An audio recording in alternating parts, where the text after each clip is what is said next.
The money scattered across the polished airport floor like fallen leaves, and Zara Campbell's heart stopped. $15,000. 3 years of scrubbing toilets, washing dishes, and swallowing her pride in other people's homes. Her mother's only chance at surviving stage 3 cancer, now floating between the feet of rushing travelers at Incheon International Airport. The man who had shoved past her didn't even look back, just kept walking with his entourage of black-suited bodyguards, cutting through the crowd like a knife through water. Exhaustion and rage boiled up inside Zara's chest, 3 years of being invisible and voiceless erupting in a single moment. She lunged forward and her palm connected hard with the man's shoulder. The sound echoed, or maybe it was just that everything went silent. The man turned slowly and Zara's breath caught. He was young, maybe mid-30s, with sharp features that could have been carved from ice. His suit probably cost more than her entire year's salary, but it was his eyes that made her step back. Dark, empty, and calculating. The eyes of someone who had seen too much and felt too little. 6 bodyguards surrounded her instantly, hands moving to weapons she couldn't see but knew were there. Airport security froze in place. Travelers gave them a wide berth, phones out but no one daring to film. Everyone seemed to know who this man was, everyone except Zara. "You knocked my things over," she said, her voice shaking but defiant. She gestured at the money on the ground, at the photograph of her mother in a hospital bed that had landed face up near his expensive shoes. "That's my mother's life you just scattered like garbage." The man didn't speak. He simply stared at her, his expression unreadable. Then his gaze dropped to the photograph. He bent down, picked it up with careful fingers and studied it. When he looked back at Zara, something had shifted in those cold eyes. Not warmth exactly, but recognition. Like seeing a ghost he thought he'd forgotten. "Come with me," he said quietly. His voice was smooth, controlled, with barely a trace of accent. "Now. I have a flight in 20 minutes. I'm going home to Jamaica. My mother needs me." Zara tried to sound firm, but her hands were trembling as she bent to gather her money. The man stepped closer, and despite the chaos around them, it felt like they were the only 2 people in the world.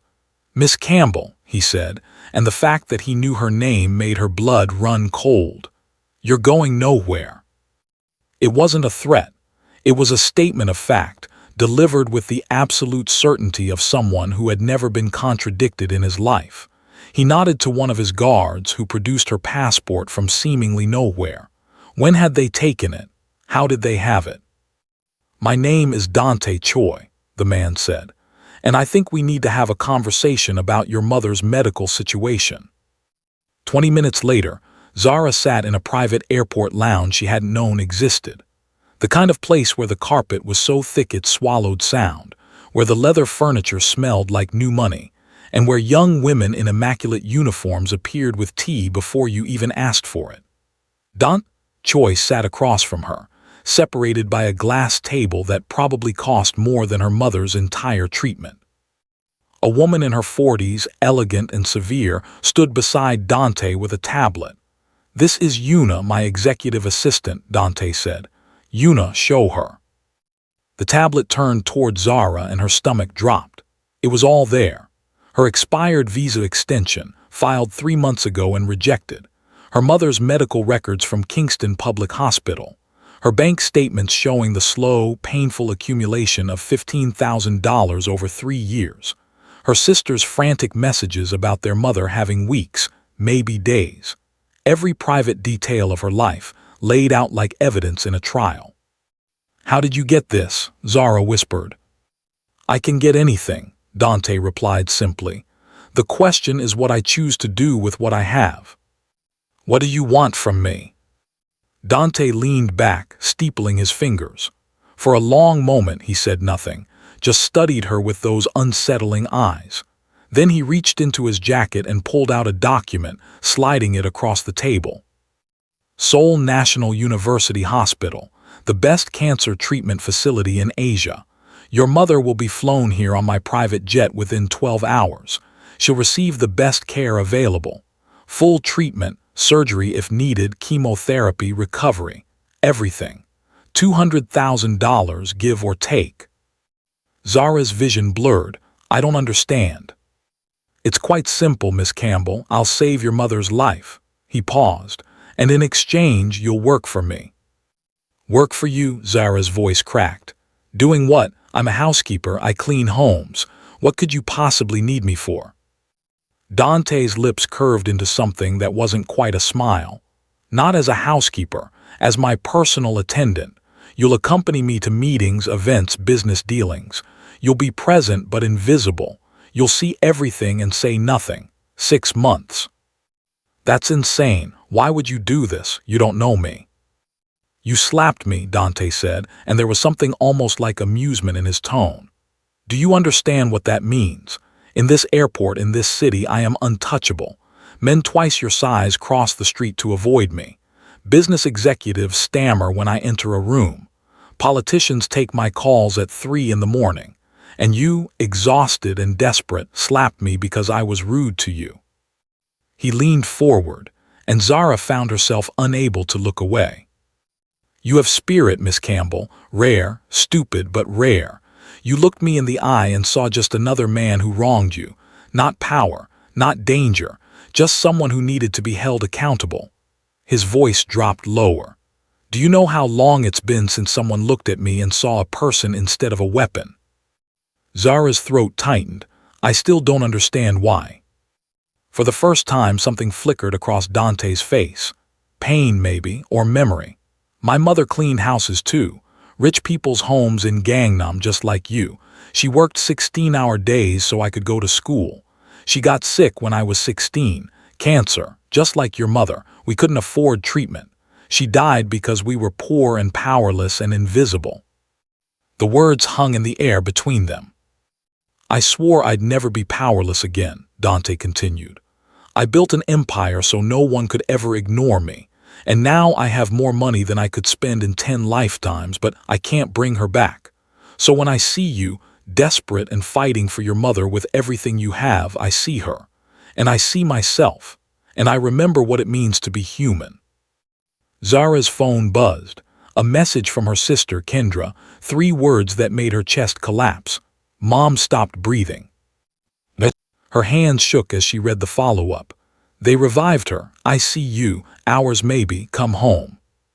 Tears streamed down Zara's face, hot and unstoppable. She looked at Dante Choi, this stranger who held her mother's life in his hands like it was just another business transaction. She looked at the contract on the table. 6 months of her life for her mother's survival. If I sign this, she lives. You have my word. And your word means something. Dante's expression hardened. I've built my reputation on 2 things, Miss Campbell, power and reliability. I always deliver what I promise. Always.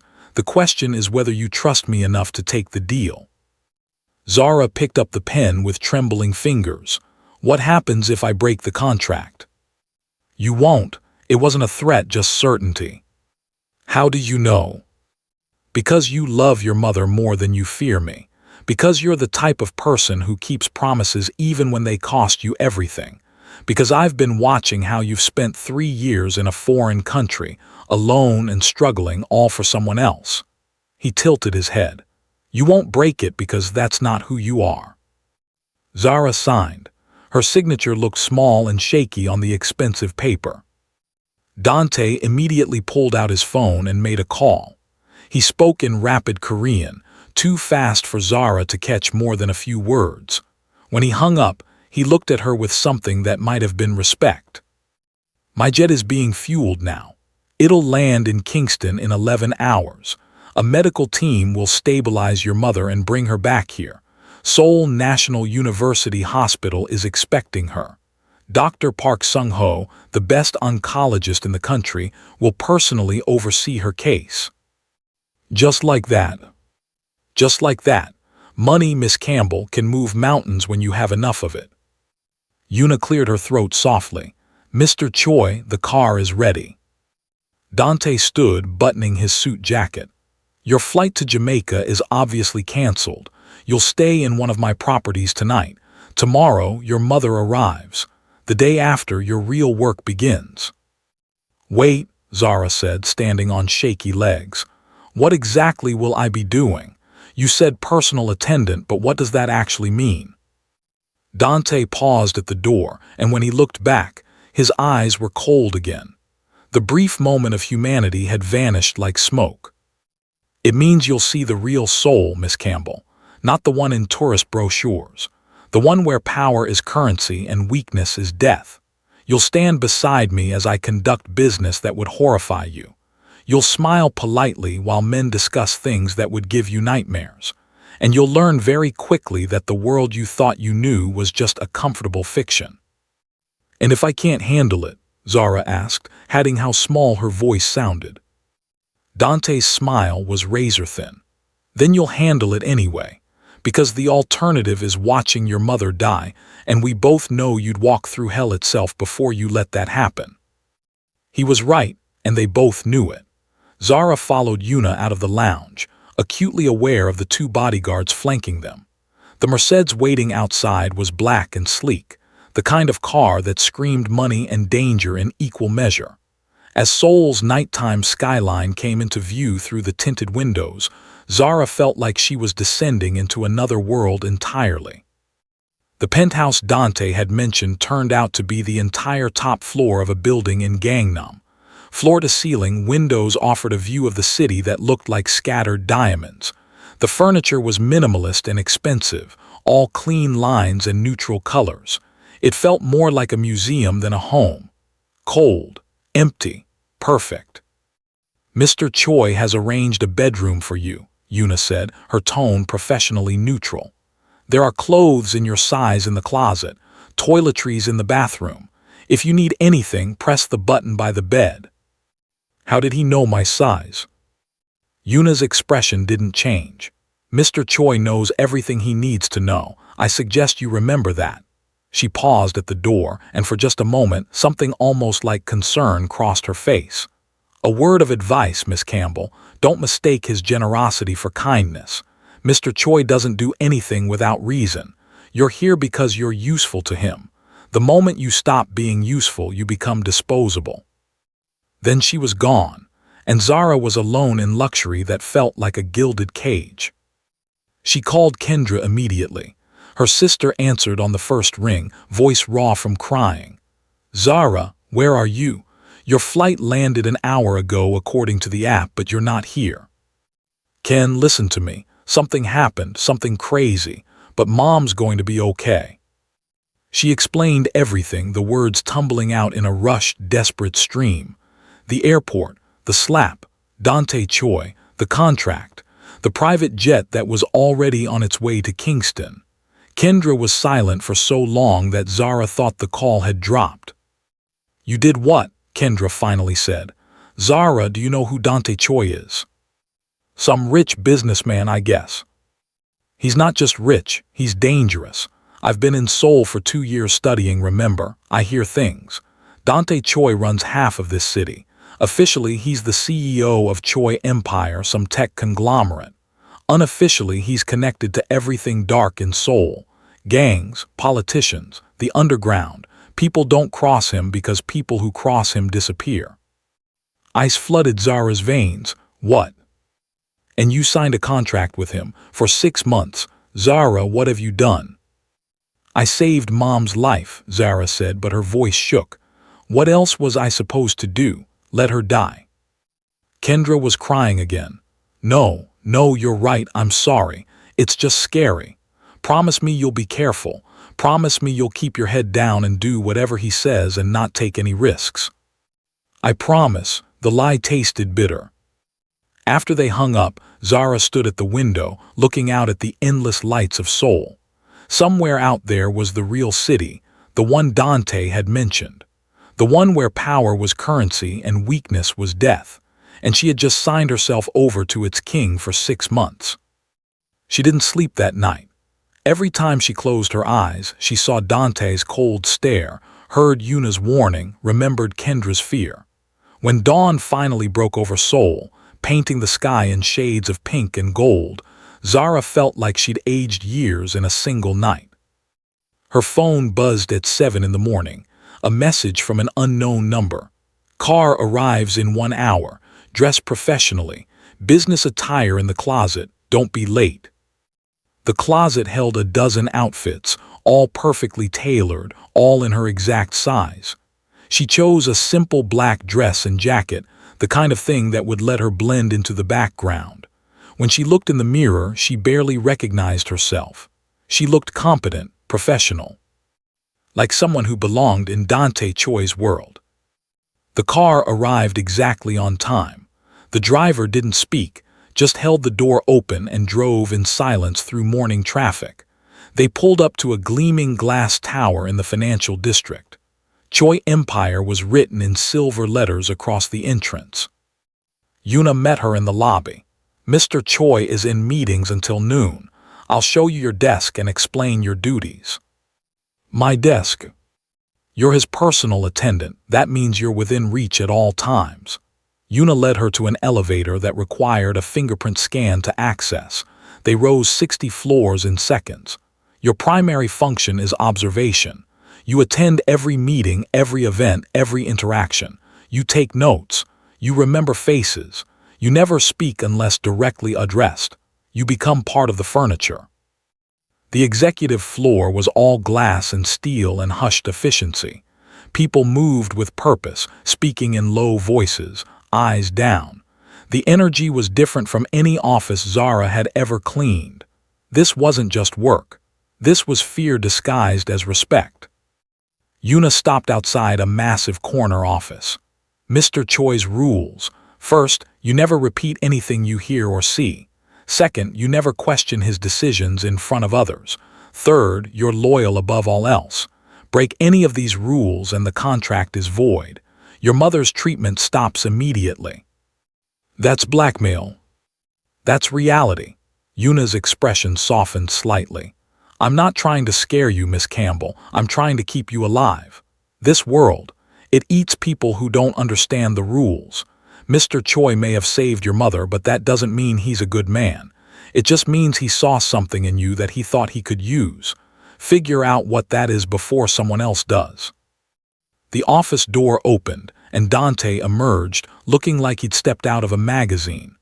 His suit was different from yesterday, charcoal gray instead of black, but the aura of controlled power was the same.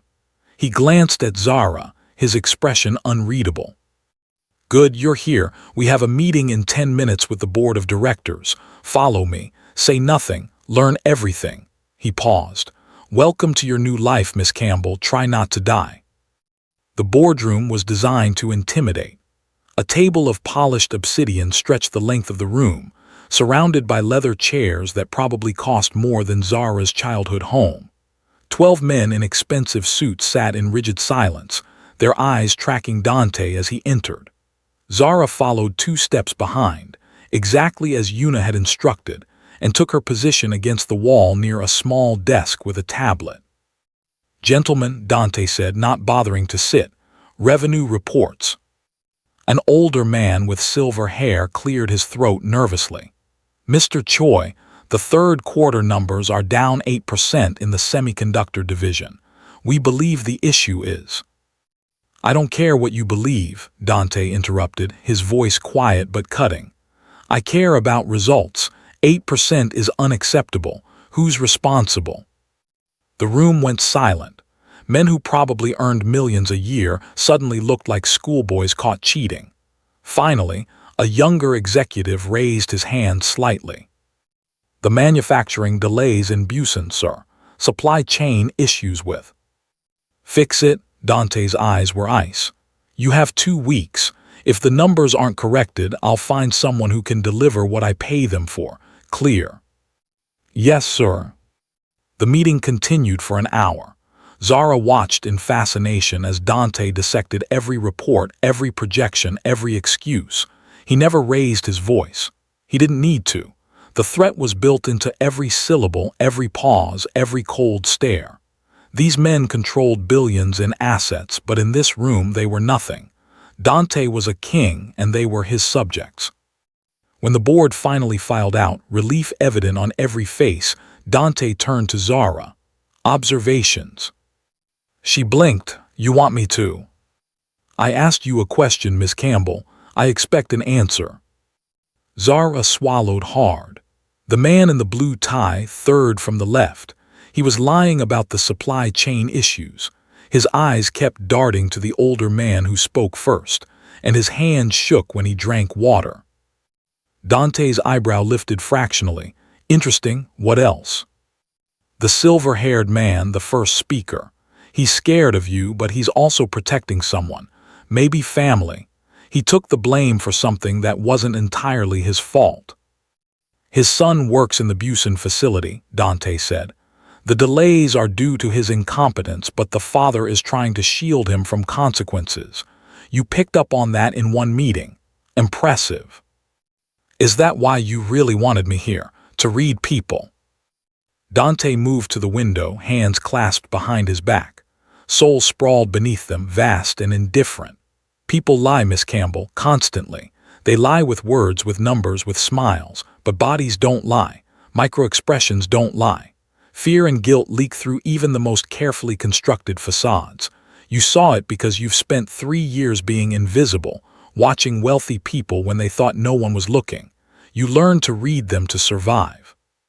He turned back to her, and something dangerous glinted in his eyes. That skill is worth more than gold in my world, and now it belongs to me. The rest of the day was a blur of meetings and phone calls. Zara stood silently in the corner, watching Dante negotiate a real estate deal worth $50 million with the same emotional investment most people gave to ordering coffee. She watched him take a call in rapid Korean, his voice dropping to a lethal whisper that made the bodyguards in the room tense. She watched him smile at a visiting politician, all charm and courtesy, while his eyes promised violence if the man failed to deliver on some unspoken agreement. By 6 o'clock, Zara's feet ached and her head pounded. She'd been standing for 11 hours straight. Come, Dante said suddenly, grabbing his jacket. We have a dinner engagement. I thought the day was over. The day is over when I say it's over. But there was no real heat in his words. He glanced at her heels. We'll stop by your quarters first. Change into something more comfortable. We're going somewhere that requires different attire. 20 minutes later, Zara found herself in dark jeans and a simple black top, following Dante into a car that drove them away from the gleaming towers of Gangnam into older, grittier neighborhoods. The buildings here were shorter, closer together. Neon signs advertised restaurants and bars in Hangul she couldn't read. The people on the streets looked different too. Harder, more watchful. They stopped at an unmarked door in an alley. The bodyguard knocked twice, then once, then 3 times. A slot opened, eyes peered out, and the door swung wide immediately. Inside was a restaurant that existed in complete contrast to everything Zara had seen of Dante's world. It was small, cramped, with plastic chairs and tables covered in checkered cloth. The air smelled like grilled meat and fermented vegetables. A tiny woman with gray hair and a face like crumpled paper looked up from behind a counter. "Dante," she called out, and her entire face transformed with joy. Dante's shoulders relaxed. The ice in his expression melted. He moved forward and embraced the old woman gently, speaking to her in Korean that sounded warmer, more human than anything Zara had heard from him all day. The woman pulled back and slapped his arm lightly, scolding him about something. He laughed, actually laughed. Then she noticed Zara and her eyes sharpened with curiosity. "This is Zara Campbell," Dante said in English, presumably for Zara's benefit. "She's working with me. Zara, this is Mrs. Kang. She knew my mother." Mrs. Kang grabbed Zara's hands in her small, calloused ones. "Welcome, welcome. Any friend of Dante is family here. Sit, sit. I make you food." They sat at a corner table while Mrs. Kang bustled around her tiny kitchen. The bodyguards remained outside. For the first time all day, they were relatively alone. "You come here often?" Zara asked carefully. "Every week. Mrs. Kang ran a small restaurant near where my mother and I lived. When we couldn't afford to eat, she fed us anyway, said she'd put it on our tab. I never forgot that kindness. And now you pay her back. Dante's expression darkened. I bought the building she rents from. She doesn't know. As far as she's concerned, her landlord is still the same man who's been threatening to triple her rent for years. She doesn't know that man now answers to me, and her rent will never increase by even one. Zara stared at him. Why not just tell her? Because she has pride. If she knew I owned the building, she'd refuse to take charity. This way, she thinks she's surviving on her own merit. He met Zara's eyes. Sometimes the greatest gift you can give someone is letting them keep their dignity. Mrs. Kang returned with plates piled high with food. Bulgogi, kimchi, rice, and dishes Zara couldn't name, but that smelled incredible. They ate in comfortable silence, and Zara watched Dante transform into someone completely different. Here, in this cramped restaurant that smelled like garlic and memories, he was just a man. Your mother, Mrs. Kang said to Dante in heavily accented English, patting his hand. She would be so proud. You became strong, successful. Dante's jaw tightened almost imperceptibly. I became what I needed to become. She always said you had fire inside. Good fire, warm fire to protect people. Mrs. Kang smiled sadly. I think sometimes that fire burns too hot now, yes. Makes you cold on outside to protect warm on inside. It was the most profound psychological analysis Zara had heard delivered over barbecued beef. Dante didn't respond, just squeezed the old woman's hand gently before she returned to her kitchen. She's right, you know, Zara said quietly. Don't presume to understand me after one day, Miss Campbell. I'm not presuming, I'm observing, like you pay me to do. Zara leaned forward. You terrorize executives in boardrooms. You make politicians sweat. You run an empire built on fear. But you also bring an old woman's rent down secretly and visit her every week to eat food that probably costs less than your tie. You're not the monster you pretend to be. Dante's eyes flashed dangerously. You don't know what I've done, what I'm capable of. The monster isn't a pretense, Miss Campbell, it's survival. In my world, showing weakness gets you killed. Showing mercy gets you exploited. I learned that lesson the hard way. What happened to you? For a long moment she thought he wouldn't answer. Then he spoke, his voice low and distant. When my mother died, I was 16 and alone. No family, no money, no prospects. I did what desperate boys do. I joined a gang. The Serpent Crew, ironically enough. Started as a runner delivering packages I knew better than to open. Worked my way up. Got smart. Got ruthless. By 22, I'd killed 3 men and orchestrated a takeover that left me controlling half of Seoul's underground trade. Zara's blood went cold, but she forced herself not to look away. Then I decided that wasn't enough, Dante continued. I wanted legitimate power too, so I went to university using dirty money. Got a business degree. Started investing in tech companies, real estate, pharmaceuticals. Built Choi Empire as a front that became more profitable than the criminal enterprise. Now I have both worlds. The legitimate businessman who sits in boardrooms and the king who controls everything you don't see. Why are you telling me this? Because you need to understand what you've signed up for. Tomorrow, we're not going to fancy offices or nice restaurants.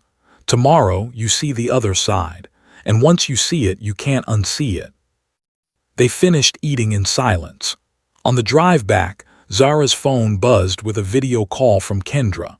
Her mother's face appeared on screen, weak but alive, smiling from the medical jet's converted cabin.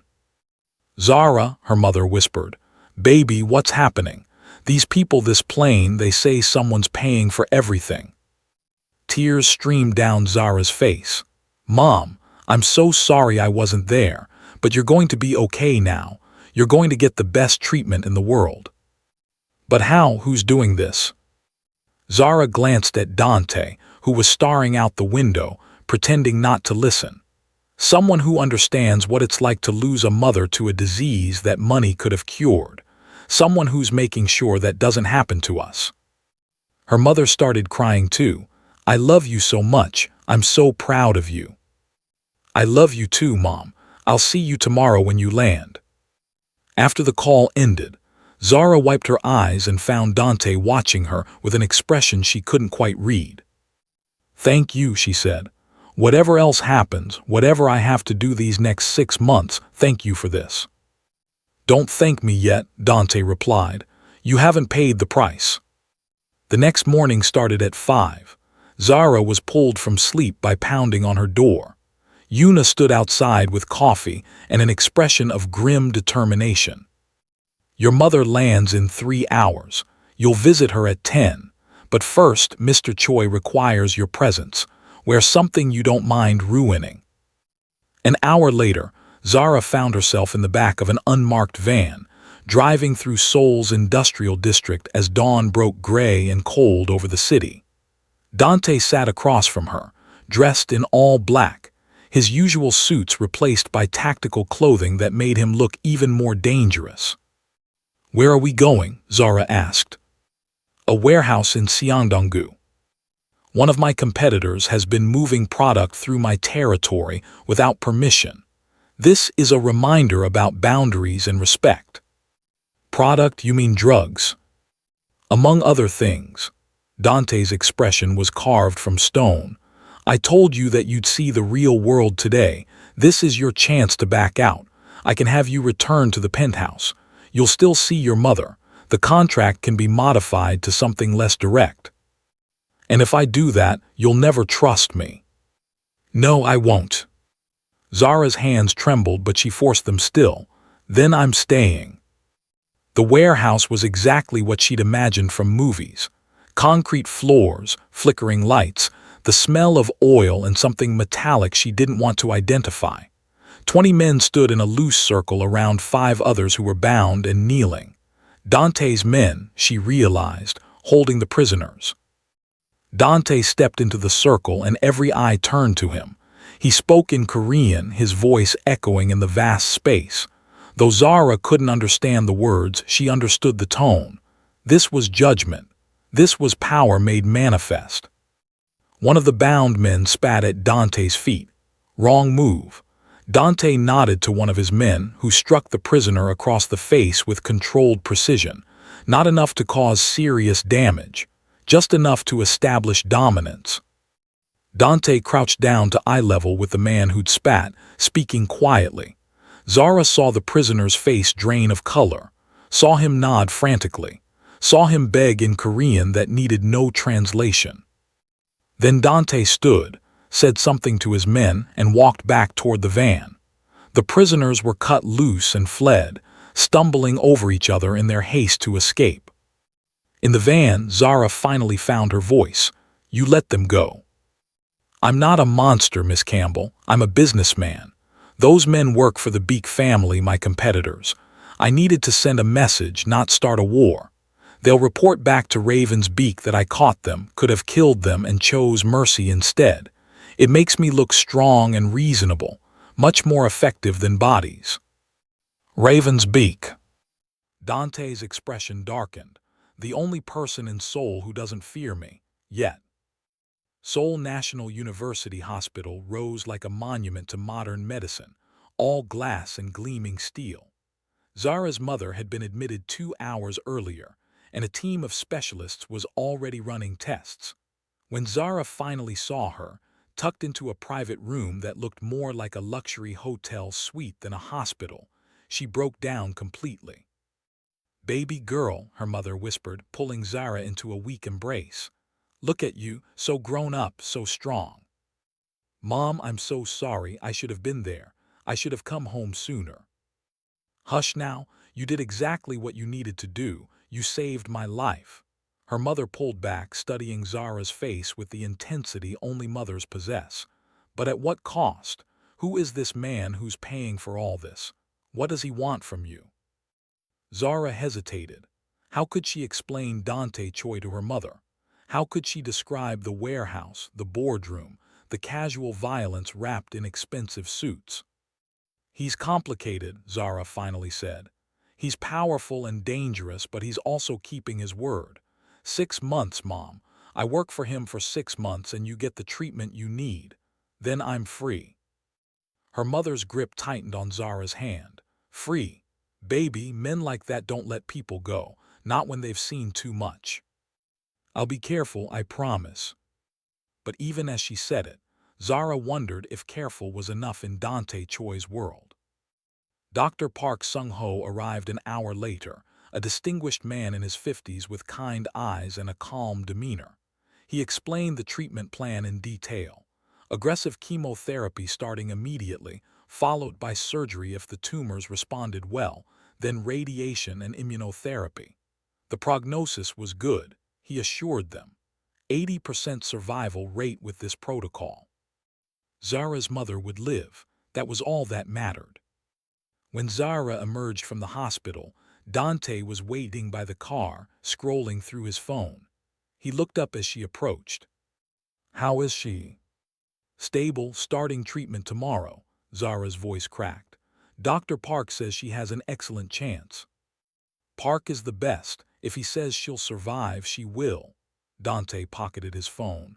You have the rest of the day off. Tomorrow we have a charity gala. You'll need appropriate attire. Yuna will take you shopping this afternoon. A charity gala, that's the important event you mentioned. Something flickered in Dante's eyes. That's what it appears to be. In reality, it's where Seoul's power brokers gather to make deals they can't make in daylight. Politicians, business leaders, and people like me who operate in the spaces between legal and not. It's also where Raven's beak will make an appearance. Your competitor. My enemy, Dante corrected. There's a difference. Competitors you respect, enemies you destroy. Ravens has been testing my patience for months, moving into my territories, undercutting my prices, spreading rumors that I'm losing my edge. Tomorrow night we'll have a conversation about boundaries. That sounds dangerous. It will be, which is why you'll wear this. He handed her a small device that looked like an earpiece. You'll be connected to my security team at all times. If anything goes wrong, you follow their instructions exactly. No questions, no hesitation. Understood. Zara took the earpiece with trembling fingers. What could go wrong at a charity gala? Dante's smile was cold. In my experience, Miss Campbell, everything. The shopping trip with Yuna was surreal. They visited boutiques where clothes had no price tags because if you had to ask, you couldn't afford them. Yuna selected 3 dresses for Zara to try, each more elegant than the last. The one they finally chose was midnight blue, fitted and sophisticated, with a neckline that was modest but striking. You'll blend in perfectly, Yuna said, studying Zara critically. Rich but not ostentatious, beautiful but not distracting. That's the goal. You're there to observe, not to be observed. Have you been to these events before? Zara asked. Many times. They're tedious if you're not invested in the power games. Lots of posturing and hidden agendas. But they're also where fortunes are made and destroyed in whispered conversations over champagne. Yuna paused. Be very careful around Raven's beak. If you encounter them, be polite but give nothing away. Ravens is brilliant at reading people, almost as good as Mr. Choi. What's their story? Why do they hate Dante so much? Yuna's expression hardened. That's not my story to tell, but understand this. Raven's beak is the only person in Seoul who truly threatens Mr. Choi's position. They're younger, hungrier, and willing to break rules that even Mr. Choi respects. This conflict has been building for 2 years. It will come to a head soon. That night Zara couldn't sleep. She kept thinking about the warehouse, the bound men, the casual violence. She thought about her mother in the hospital, alive because of Dante's money and power. She thought about the charity gala and what might go wrong. At 2 in the morning, she wandered through the penthouse and found Dante in his home office, surrounded by monitors displaying security feeds, financial data, and documents in Korean and English. He didn't look surprised to see her. Can't sleep, he asked. Too much on my mind.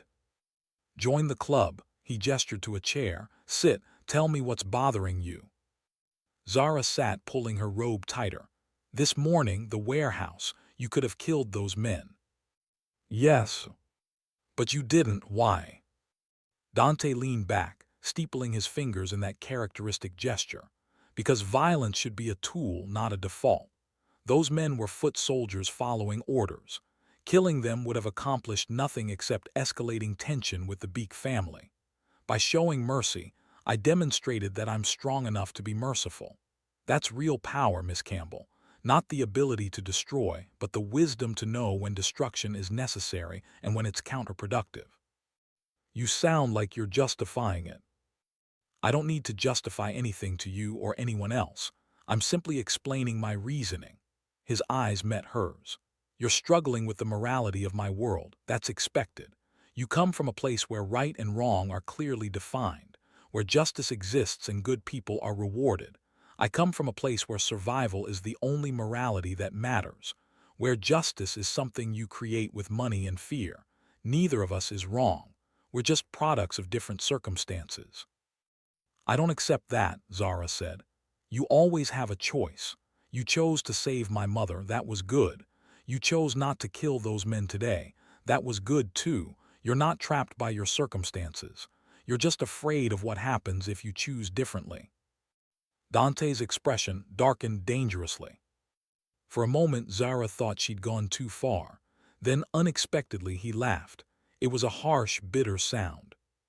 You have courage, I'll give you that. Most people wouldn't dare speak to me like that. He stood, moving to the window. Maybe you're right, maybe I am afraid, but fear keeps you alive in my world. Complacency gets you killed. What are you afraid of? Dante turned from the window, and in the dim light of his office he looked almost vulnerable. I'm afraid of becoming my father, he said quietly. He was a drunk who beat my mother and disappeared when I was 8. I swore I'd never be weak like him, never be powerless.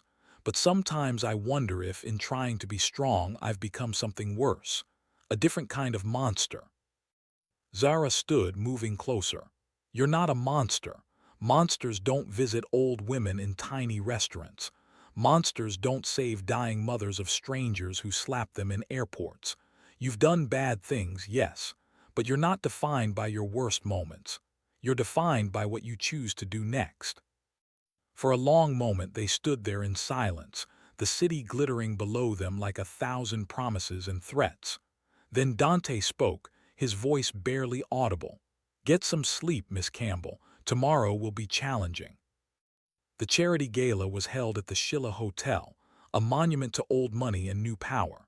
Zara arrived with Dante, her midnight blue dress drawing appreciative glances but not too much attention.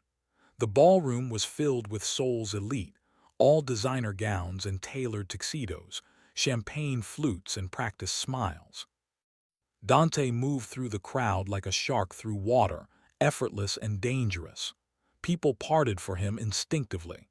Zara stayed 2 steps behind, the earpiece hidden beneath her carefully styled hair, observing everything. She noticed the politicians schmoozing with business executives, the trophy wives comparing jewelry, the younger crowd pretending to care about charity while actually networking for their next opportunity. It was a performance, carefully choreographed, where everyone played their assigned role. Then Ravensbeek arrived, and the energy in the room shifted. Ravens was striking, androgynous in an expertly tailored white suit that seemed to glow against their olive skin. They were younger than Dante, maybe early 30s, with sharp cheekbones and eyes that missed nothing. When those eyes found Dante across the room, the temperature dropped 10 degrees. That's Ravens, Yuna's voice crackled through the earpiece. Stay close to Mr. Choi, be alert. Dante and Ravens approached each other like rival wolves, all polite smiles and lethal intent. They shook hands, the grip lasting a beat too long. Dante, Ravens said in perfect English, their voice smooth as silk.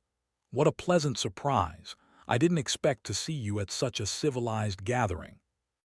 Ravens, still pretending you belong in polite society, I see. Dante's smile was razor-sharp. How's business? I heard you've been expanding into new territories. Just taking advantage of opportunities. Surely you don't begrudge a little healthy competition. Competition implies we're equals. We're not. Raven's smile widened, showing teeth. Not yet, but give me time. Zara watched the exchange, fascinated and terrified. This wasn't just rivalry. This was hatred wrapped in expensive clothes and civilized words. And who's this? Raven's attention shifted to Zara, their gaze calculating. New acquisition, Dante. She's lovely. Does she know what you really are? Miss Campbell is my personal attendant, Dante said, his hand moving subtly to the small of Zara's back. A claiming gesture, a warning. And she knows exactly who I am. Fascinating. Raven studied Zara with unsettling intensity. Tell me, Miss Campbell, how does it feel to work for Seoul's most feared businessman? Does he treat you well? Or are you just another asset to be leveraged? Zara met Raven's gaze steadily, channeling every ounce of courage she possessed. Mr. Choi saved my mother's life. Whatever else he is, he's a man who keeps his promises. That's more than I can say for most people. Something flickered in Raven's expression. Respect, maybe, or calculation. Loyal, how refreshing. Enjoy the gala, Dante. We should catch up properly soon, perhaps somewhere less public. As Ravens moved away, Dante's hand remained on Zara's back. Well handled, he murmured. But that wasn't a casual conversation. That was Ravens announcing intentions. What kind of intentions? The kind that end in blood.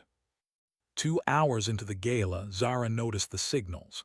Subtle shifts in body language among the servers. A waiter who moved wrong, too rigid, too watchful. Another by the exits who kept his hand near his jacket. Her pulse quickened. Something's wrong, she whispered, knowing the security team would hear through her earpiece. Specify, came the immediate response. The waiters, 3 of them, they're not staff. They're watching Mr. Choi. Dante's expression didn't change, but his body tensed fractionally. How many? 3 that I can see, maybe more. Security, confirm, Dante said quietly into his own hidden mic. The response was instant.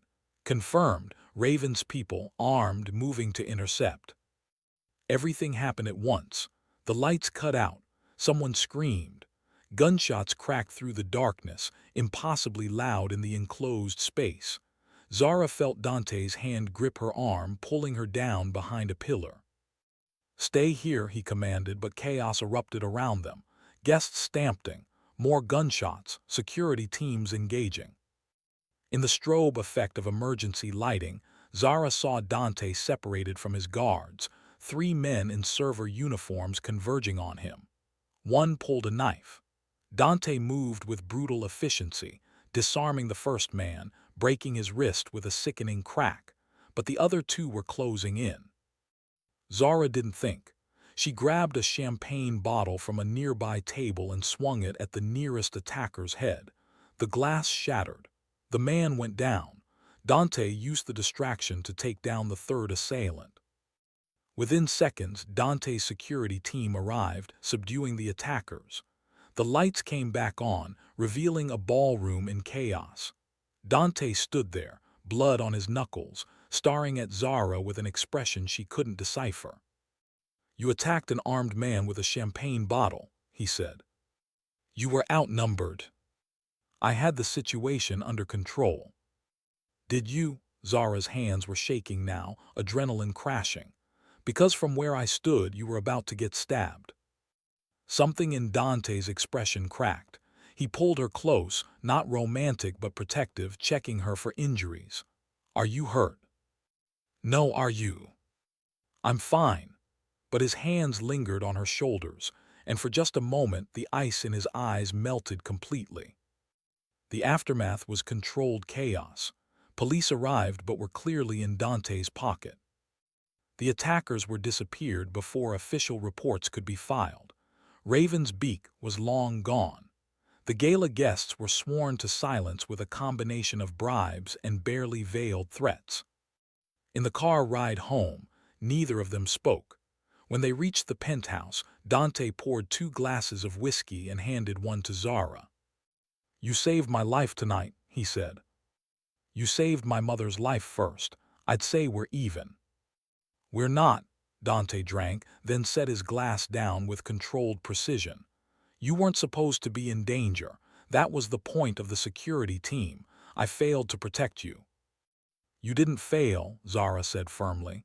"I made a choice. Just like you make choices every day. You don't get to take responsibility for my decisions." Dante looked at her for a long moment, and something shifted between them. Not romance exactly, but recognition. 2 people who understood what it meant to survive, to fight, to choose action over fear. The weeks that followed blurred together. Zara visited her mother daily, watching her grow stronger as the treatment worked its magic. Dr. Park was pleased with her progress, cautiously optimistic about full remission.